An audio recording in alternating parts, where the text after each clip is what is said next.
This recording is published by Langogh, 2025. This recording is copyright. This is the IELTS listening test. You will hear a number of different recordings and you will have to answer questions on what you hear. There will be time for you to read the instructions and questions and you will have a chance to check your work. All the recordings will be played once only. You will hear a conversation between two people. You will be asked to answer questions based on the conversation.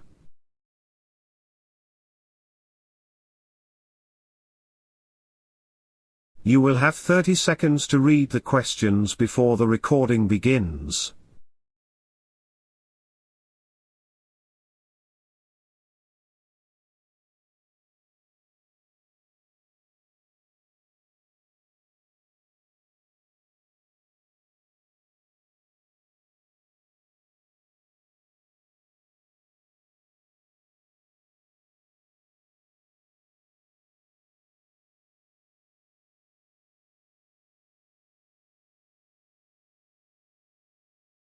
Now listen carefully and answer questions.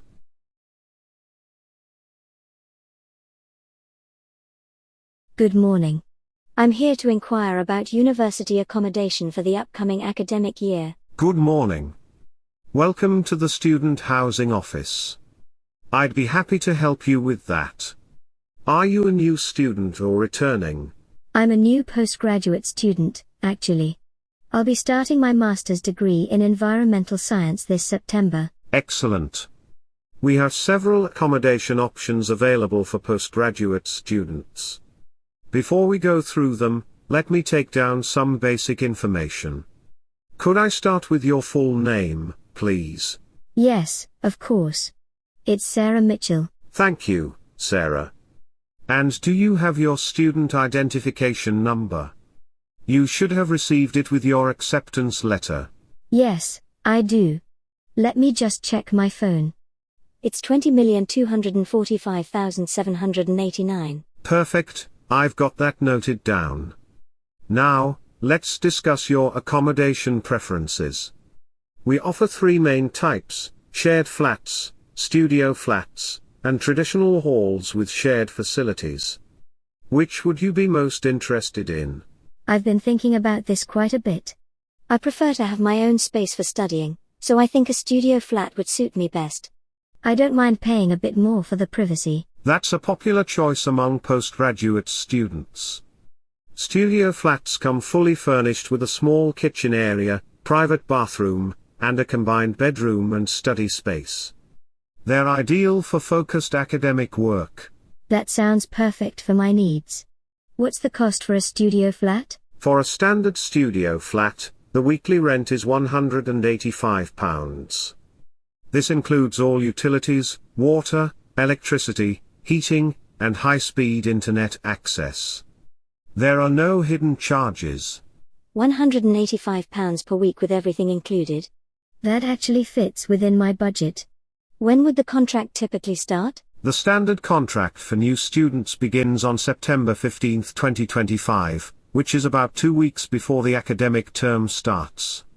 This gives you time to settle in and familiarize yourself with the campus. That timing works well for me. I was planning to arrive a bit early anyway.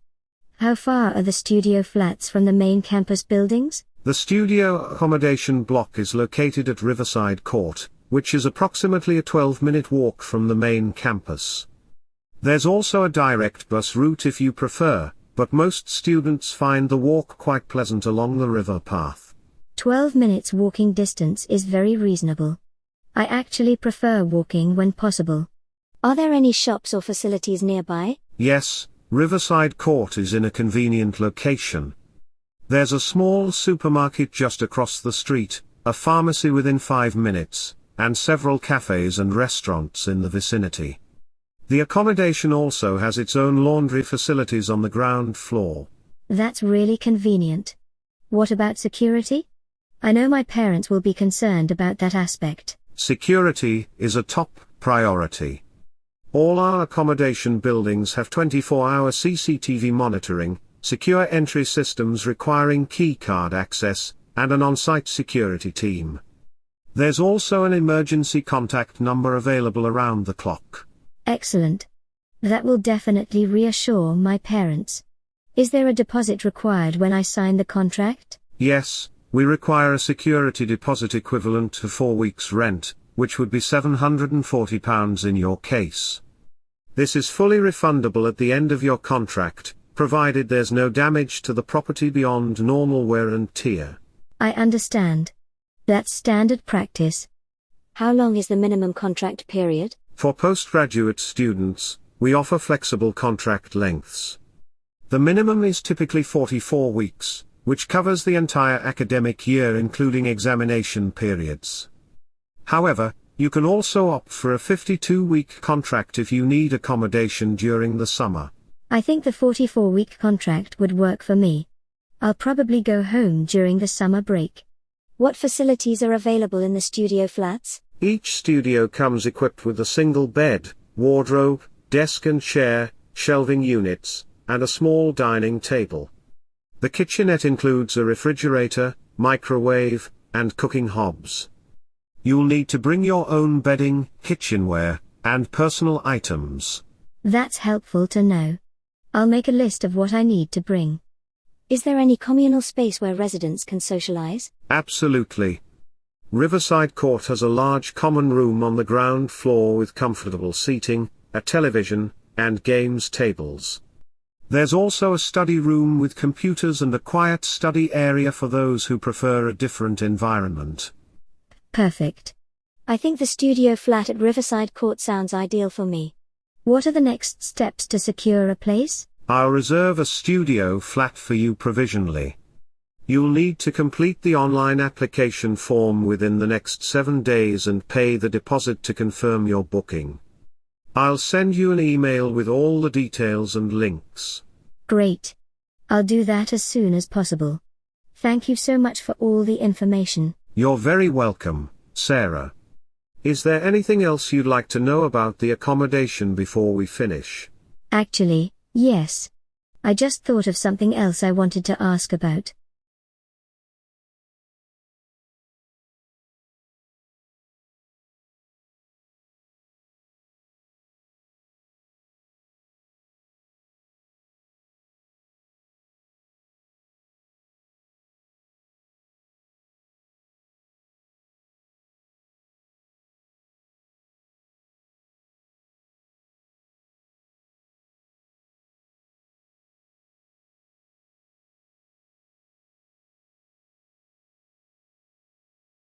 You will have 30 seconds to read the questions before the recording begins.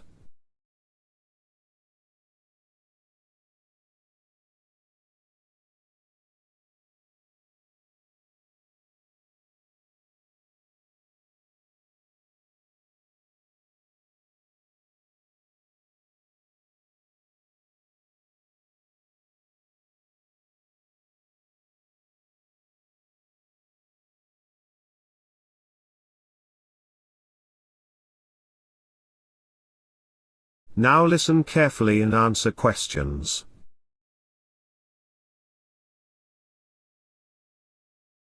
Of course, please go ahead. What would you like to know? I was wondering about the internet connection. Since I'll be doing a lot of research and online coursework, I need a reliable and fast connection. What speed do you provide? That's an excellent question. All our studio flats have high-speed broadband with a connection speed of 100 megabits per second. This is more than sufficient for video conferencing, streaming, and downloading large academic files simultaneously. 100 megabits per second should be perfect for my needs. That's actually faster than what I have at home. Another thing, I'm planning to bring my bicycle. Is there secure storage available? Yes. We have dedicated bicycle storage in the basement of Riverside Court. It's a secure, covered area accessible only to residents with their key cards. There's also a small maintenance station with basic tools if you need to do minor repairs. The basement storage sounds secure. That's great because my bike is quite expensive. What about visitors? My parents might want to stay overnight occasionally when they visit. We do have a guest accommodation policy. Visitors can stay in your studio for a maximum of 3 consecutive nights. If your parents want to stay longer, we have guest rooms available in the building at a rate of £25 per night. £25 per night for a guest room is very reasonable. That's much cheaper than a hotel. Do I need to book the guest rooms in advance? Yes, advance booking is recommended, especially during peak times like graduation ceremonies or parent weekends. You can book through the accommodation office, either by phone or by visiting us in person. We usually suggest booking at least 2 weeks ahead. I'll make a note of that. What happens if something breaks in my studio, like the heating or the refrigerator? How do I report maintenance issues? We have a very efficient system for that. All maintenance requests should be submitted via our online portal, which you can access through the university website. Just log in with your student credentials, select accommodation services, and fill out a maintenance request form. An online portal sounds convenient. How quickly do maintenance requests typically get addressed? It depends on the urgency. Emergency issues like heating failure in winter or water leaks are addressed within 24 hours. Non-urgent matters are usually dealt with within 3 to 5 working days. You'll receive email updates about the status of your request. That's reassuring. I appreciate having a clear process in place. Is there a handbook or guide that explains all these procedures and rules? Absolutely. You'll receive a comprehensive accommodation handbook when you move in. It covers everything from recycling procedures to noise policies, guest regulations, and emergency contact numbers. There's also a digital version available on the student portal.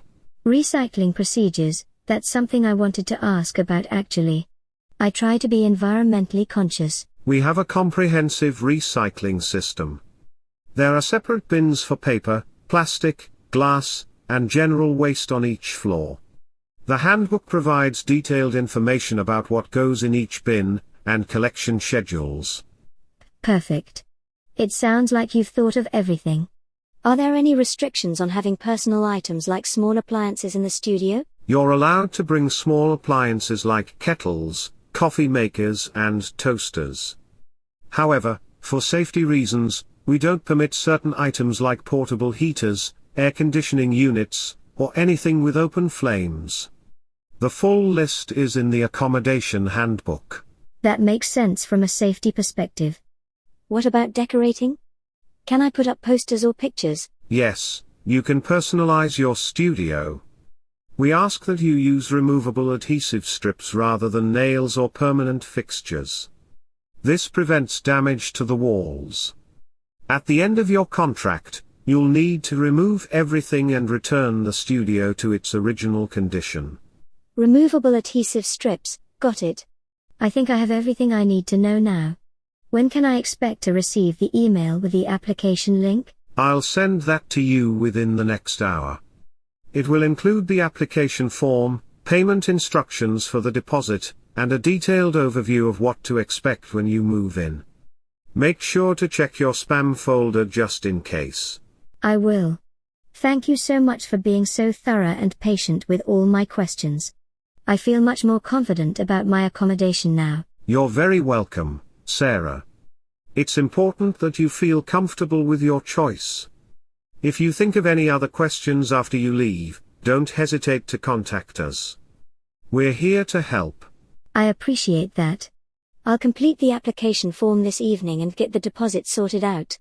Have a great day. Excellent. We look forward to welcoming you to Riverside Court in September. Have a wonderful day, and good luck with your studies. Thank you so much. Goodbye. Goodbye, Sarah.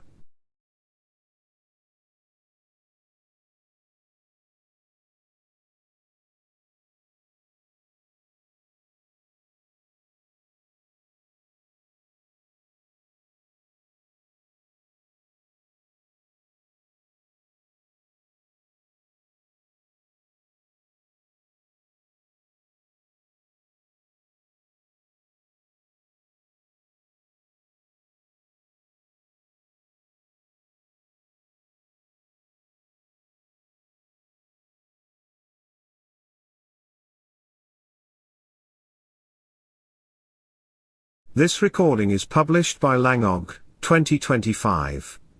This recording is copyright. This is the IELTS listening test. You will hear a number of different recordings and you will have to answer questions on what you hear. There will be time for you to read the instructions and questions and you will have a chance to check your work. All the recordings will be played once only. You will hear a man or woman speaking to a group of people. You will be asked to answer questions based on the recording.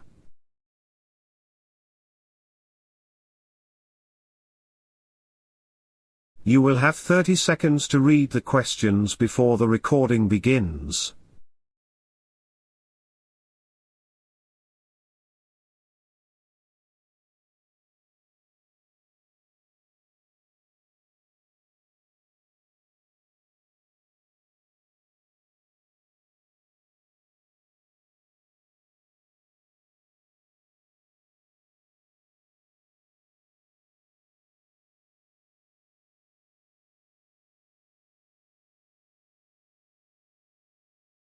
Now listen carefully and answer questions.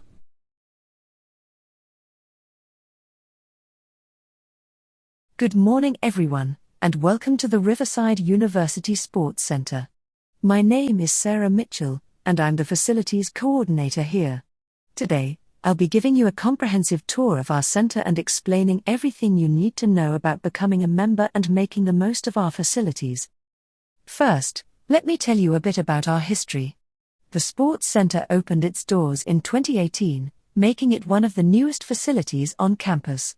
We're extremely proud of what we've achieved in just a few years. The building itself covers over 8,000 square meters and was designed with student well-being in mind. Natural light floods in through the large windows, creating an energizing atmosphere that our members absolutely love. Now, let's talk about membership options. We offer 3 different types of membership to suit various needs and budgets. The basic membership costs £45 per month and gives you access to the gym and cardio equipment during standard hours, which are 6 a.m. to 10 p.m. on weekdays. Our premium membership is £75 monthly and includes everything in the basic package, plus unlimited access to all fitness classes and use of the swimming pool. Finally, we have an elite membership at £95 per month, which adds personal training sessions and priority booking for popular classes. All memberships require a one-time registration fee of £25, but this is waived if you sign up during Freshers Week. One thing I should mention is that we're currently running a special promotion. If you pay for a full year up front, you receive 2 months completely free. That's a significant saving, especially for those of you planning to be here for the entire academic year. Many students find this option works well with their student loan payments. Let me walk you through our main facilities. The ground floor houses our state-of-the-art gymnasium. We have over 80 pieces of equipment, including treadmills, rowing machines, cross-trainers, and a full range of weights. The equipment is regularly maintained and updated. In fact, we're expecting a delivery of 10 new resistance machines next month. The gym also features a separate functional training zone with battle ropes, kettlebells, and suspension training equipment. Upstairs on the first floor, you'll find our group exercise studios. We run over 40 different classes each week, ranging from yoga and Pilates to high-intensity interval training and spin classes. The most popular classes are definitely our evening yoga sessions on Tuesdays and Thursdays at 6 p.m. These fill up quickly, so I'd recommend booking at least 3 days in advance through our mobile app. Speaking of which, our app is really useful. You can book classes, track your workouts, and even connect with other members to find workout partners. The swimming pool is located in the basement level and is 25 meters long with 6 lanes. We maintain the water temperature at a comfortable 28 degrees Celsius. The pool is open for lane swimming most of the day, but we do reserve certain times for swimming lessons and the university swim team. Lane swimming is available from 7 a.m. to 9 a.m. and again from 2 p.m. to 8 p.m. On weekends, we extend the morning session until 1 p.m. Adjacent to the pool, We have changing facilities with lockers and showers. You'll need to bring your own padlock for the lockers, or you can purchase one from our reception desk for £8. We provide towels for premium and elite members, but basic members will need to bring their own. Now, I want to emphasize some important safety regulations.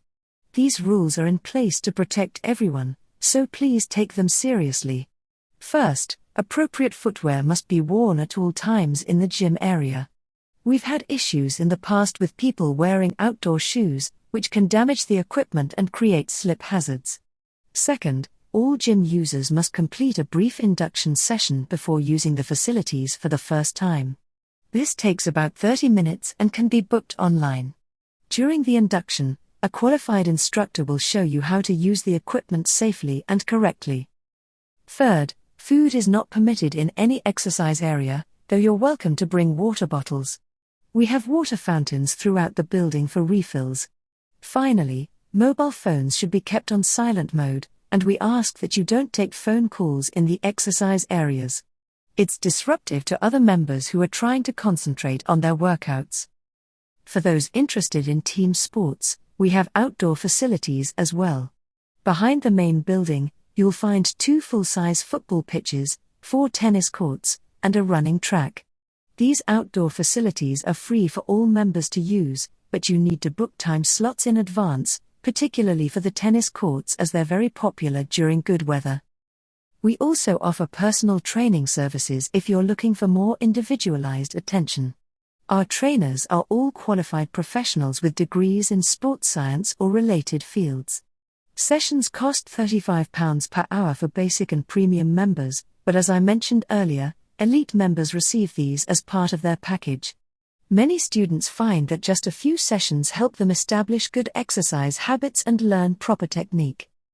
Before I finish, let me mention our social aspects. We're not just about exercise, we're also a community. Every month, we organize social events such as wellness workshops, nutrition seminars, and charity fitness challenges. Last month, we held a sponsored swim that raised over £2,000 for a local children's hospital. These events are a great way to meet fellow students and stay motivated. Finally, if you have any medical conditions or injuries, please inform us before starting your membership. We have qualified first aiders on site during all opening hours, and we can adapt exercise programs to accommodate most conditions. Your health and safety are our top priorities. Right. That concludes our orientation. Are there any questions?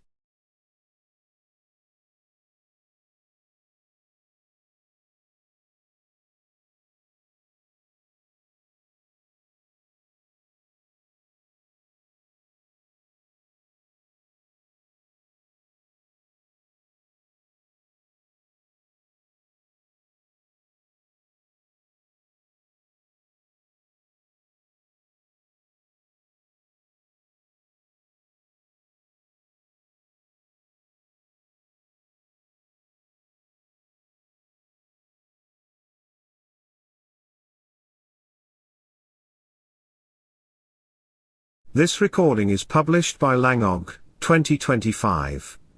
This recording is copyright. This is the IELTS listening test.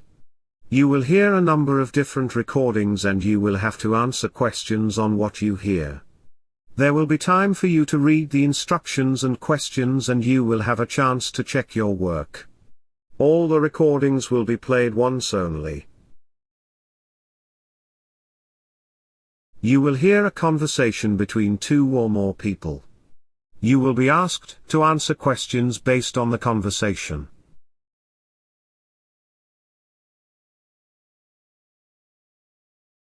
You will have 30 seconds to read the questions before the recording begins.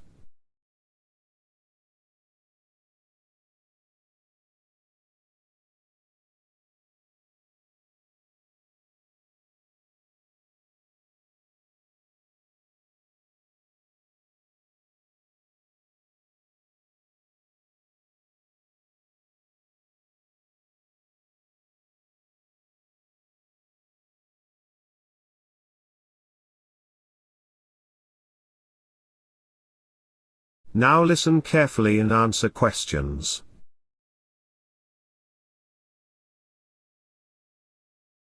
Good morning, Maya and Daniel.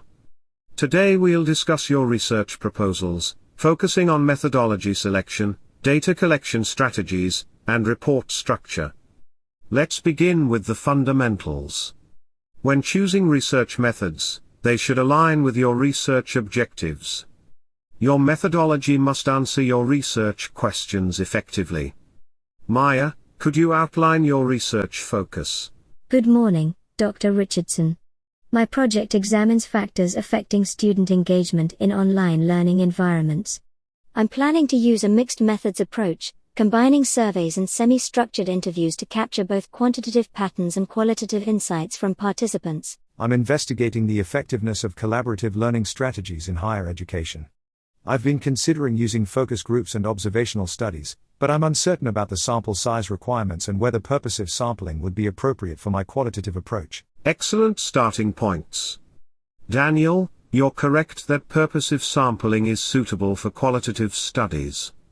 It allows you to select participants who have relevant experience with collaborative learning. Maya, your mixed methods design is ambitious but effective.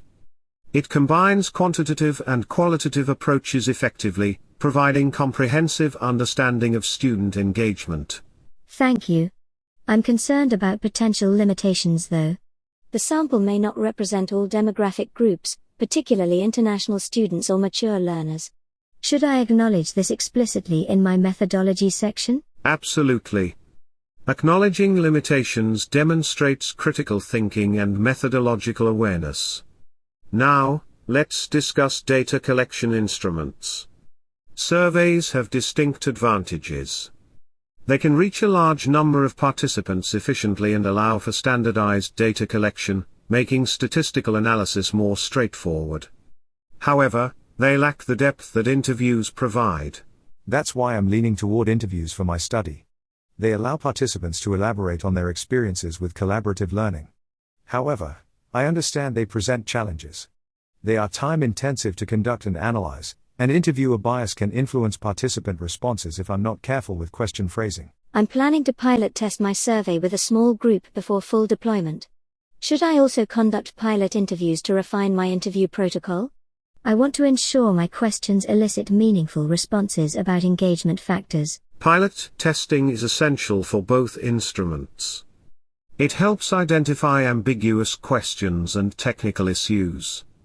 For your interviews, Maya, develop an interview guide with core questions but allow flexibility for follow-up probes. This semi-structured approach balances consistency with depth. Daniel, what's your timeline for data collection? I'm planning 6 weeks for data collection.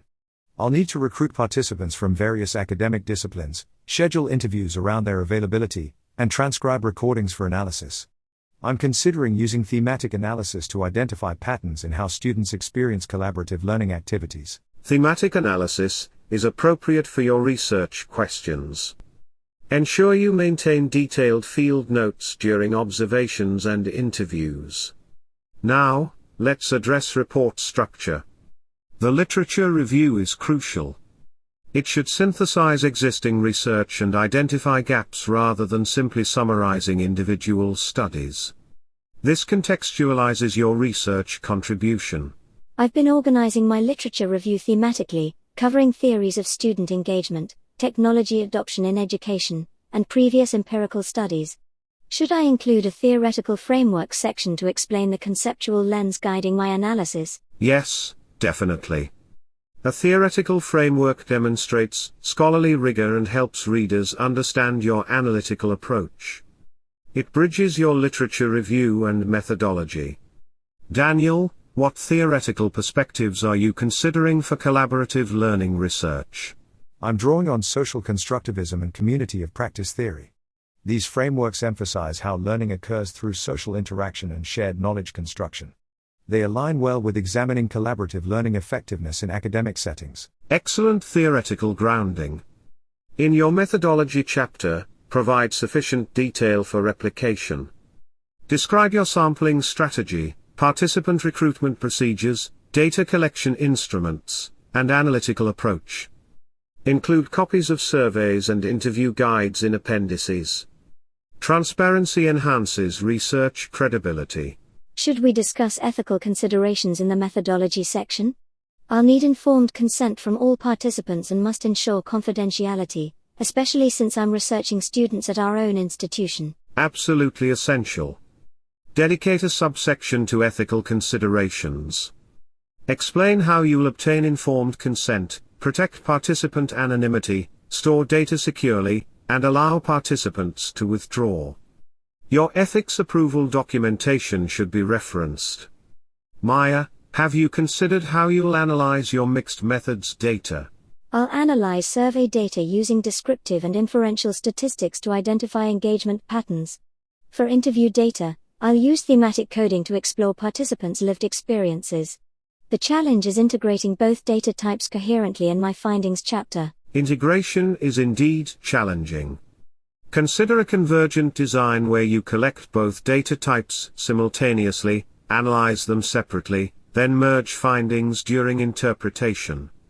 This allows quantitative results to be elaborated through qualitative insights.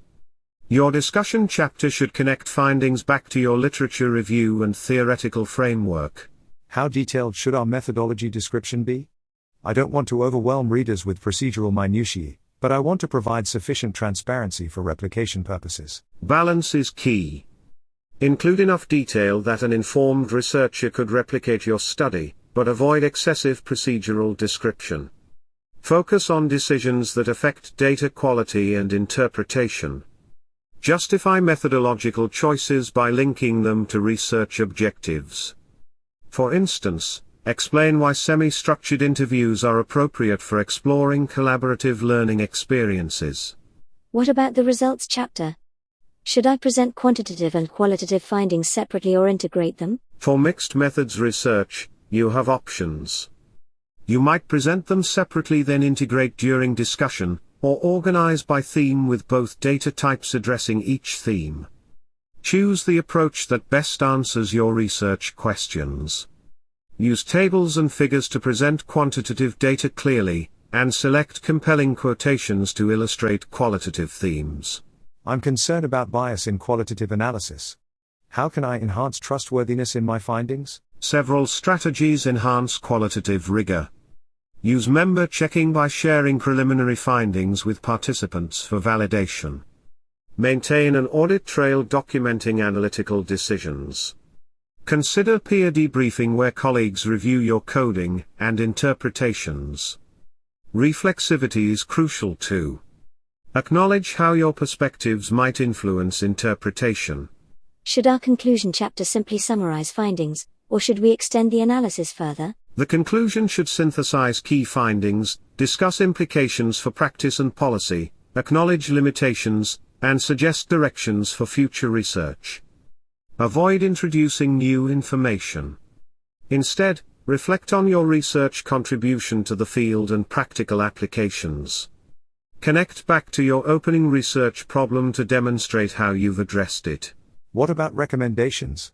Should we make specific suggestions for educators and institutions based on our findings? Yes, but ensure recommendations are evidence-based and grounded in your findings. Distinguish between implications that emerge directly from your data and more speculative suggestions requiring further research. This demonstrates analytical maturity and intellectual honesty about what your study can definitively claim.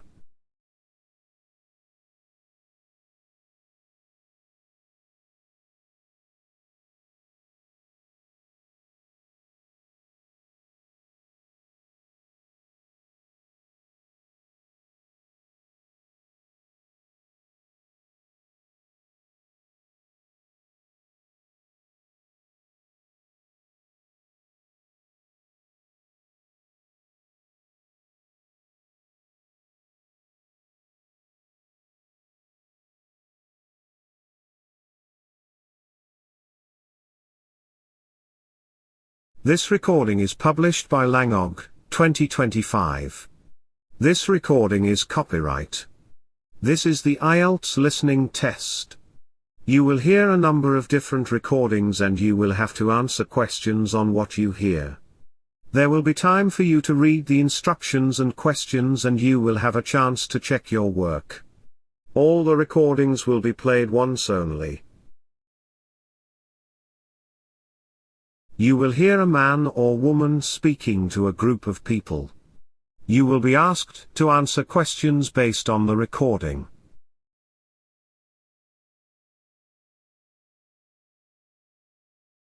You will have 30 seconds to read the questions before the recording begins.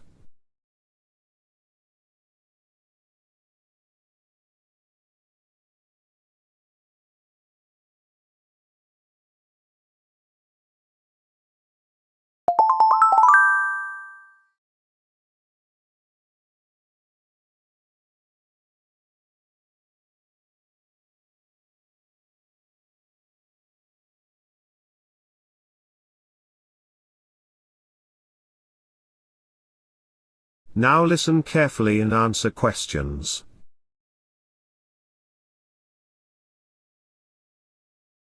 Good afternoon, everyone.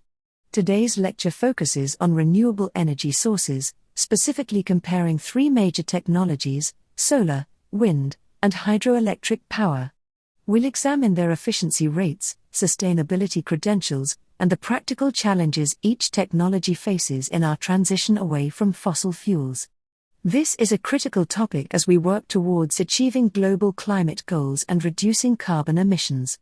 Let me begin by discussing solar energy, which has seen remarkable development over the past 2 decades. Solar photovoltaic technology converts sunlight directly into electricity through semiconductor materials. The current efficiency rate of commercial solar panels has reached approximately 22%, which means that about 1/5 of the sunlight hitting the panel is converted into usable electricity. While this might seem modest, it represents a significant improvement from just 10 years ago when efficiency rates hovered around 15%. Research laboratories have achieved even higher rates, with some experimental cells reaching over 40% efficiency, though these aren't yet commercially viable. The main limitation of solar energy is its dependence on weather conditions. Obviously, solar panels require sunlight to generate electricity, which means they produce nothing at night and reduced output on cloudy days. This intermittency poses challenges for grid stability and requires either backup power sources or energy storage solutions. However, the technology has become increasingly affordable. Installation costs have decreased by approximately 70% over the last decade, making solar power competitive with conventional energy sources in many regions. This dramatic cost reduction has been driven by manufacturing improvements, economies of scale, and increased competition in the market. Now, let's turn our attention to wind energy, which harnesses the kinetic energy of moving air through turbines. Modern wind turbines are engineering marvels, with some offshore models standing over 200 meters tall with blade spans exceeding 150 meters. These massive structures can generate electricity even at low wind speeds, typically starting at around 3 to 4 meters per second. One advantage of wind power is its relatively high capacity factor in optimal locations. Offshore wind farms, positioned in areas with consistent wind patterns, can achieve capacity factors of 50% or more, meaning they generate at least half their maximum potential output over time. However, offshore turbines are more expensive than their onshore counterparts due to the challenging installation environment and the need for underwater cables to transmit electricity to shore. The additional costs can be 30 to 50% higher, though the increased energy generation often justifies this investment. Environmental considerations for wind energy include visual impact on landscapes and potential effects on bird populations, particularly for migratory species. Careful site selection and technology improvements, such as slower rotating blades and radar-based shutdown systems, are helping to mitigate these concerns. Additionally, wind farms require significant land area, though the actual footprint of turbines is small, allowing the land between them to be used for agriculture or other purposes. Moving on to hydroelectric power, this is currently the most reliable renewable energy source in terms of consistent output. Unlike solar and wind, Hydroelectric facilities can generate electricity continuously, provided there's sufficient water flow. Large dams create reservoirs that store water, which is released through turbines to generate power on demand.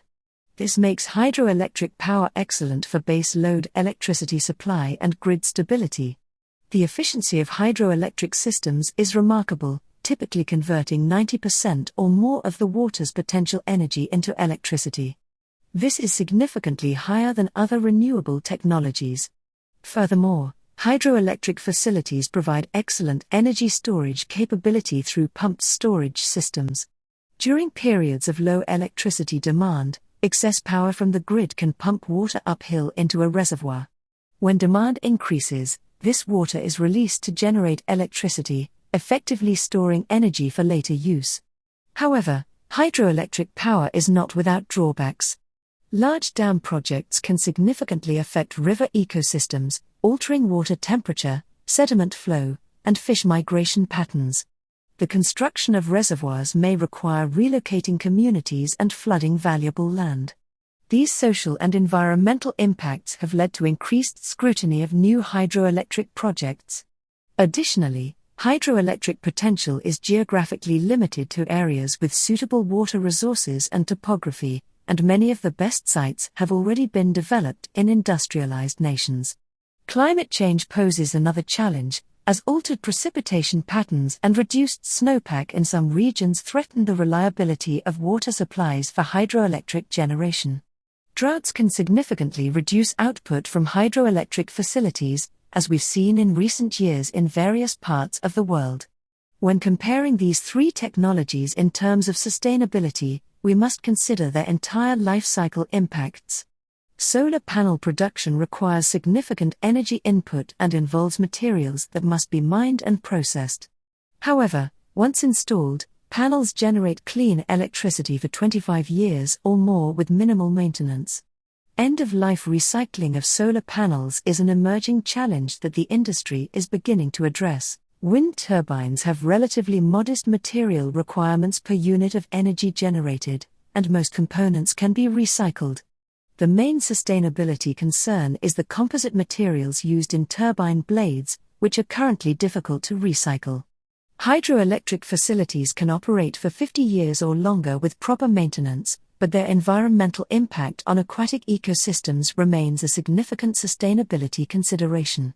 Looking ahead, the future of renewable energy likely lies not in choosing one technology over the others, but in developing integrated systems. Hybrid systems that combine multiple technologies can overcome the limitations of individual sources. For example, solar and wind often complement each other, as solar generation peaks during the day while wind resources are frequently stronger at night. Advanced battery storage, pumped hydro storage, and other emerging technologies will play crucial roles in managing the variability of renewable sources. Grid modernization through smart grid technologies will enable better matching of supply and demand, while improved weather forecasting will help predict renewable energy availability. In conclusion, each renewable energy technology offers distinct advantages and faces specific challenges. Solar power provides distributed generation potential and rapidly declining costs. Wind energy offers high output in favorable locations and minimal land use. Hydroelectric power delivers reliable base load generation and energy storage capabilities. The optimal energy mix will vary by region based on available resources, existing infrastructure, environmental considerations, and economic factors. As we continue to develop these technologies and address their limitations, renewable energy will play an increasingly central role in creating a sustainable energy future. Thank you for your attention, and I'm happy to take any questions you might have.